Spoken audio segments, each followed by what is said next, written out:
आज का हमारा टॉपिक है फीचर लेखन। कक्षा 12 का टॉपिक फीचर लेखन। फीचर लेखन का उद्देश्य क्या है? सूचना देना है, मनोरंजन करना है, लेकिन समाचार लेखन की तरह ये तात्कालिक घटनाओं से अवगत नहीं कराता। फीचर लेखन कभी भी लिखा जा सकता है, कुछ समय बाद भी लिखा जा सकता है, यानी उसी समय नहीं होता। ये उल्टा पिरामिड शैली का, जैसे समाचार लेखन में उल्टा पिरामिड शैली का प्रयोग होता है, 2 लाइनों में ही सारी जानकारियां मिल जाती, कब क्या कौन कैसे, लेकिन इसमें इस तरह से कुछ नहीं होता है। इसको कथात्मक रूप में लिखा जाता है, कहानी के रूप में भी लिखा जा सकता है। शुरुआत इसकी कहीं से भी हो सकती है, लेकिन रोचकता के साथ। फीचर लेखन में चित्र सहित वर्णन भी हो सकता है। उसमें रोचकता लाने के लिए लेखक अपने विचार भी उसमें प्रस्तुत करेगा।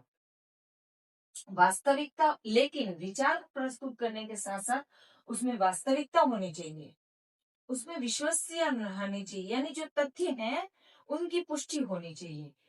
अगर तथ्यों की पुष्टि नहीं है, कुछ संदिग्ध है, हमारे पास उसके दृष्टिकोण से प्रामाणिकता उसकी पुष्टि नहीं है, तो फिर ऐसे विषयों पर फीचर नहीं लिखने चाहिए।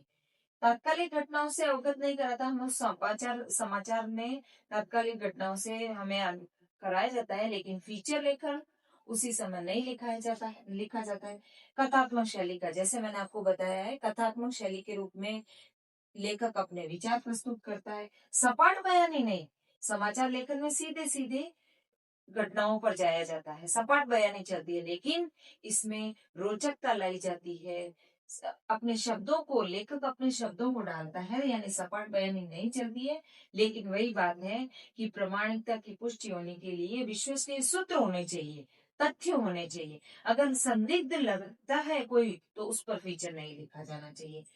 एक फीचर सुव्यवस्थित होना चाहिए, आकर्षक होना चाहिए, उसमें आकर्षकता होनी चाहिए। सृजनात्मक लेखन है। क्यों? क्योंकि लेखक अपने विचार डाल रहा है, और लेकिन आत्मिक लेखन भी है। हाँ, सूचनाओं को आधार बनाकर और किसी विषय को लक्ष्य में रखकर लेखक फीचर लिख सकता है।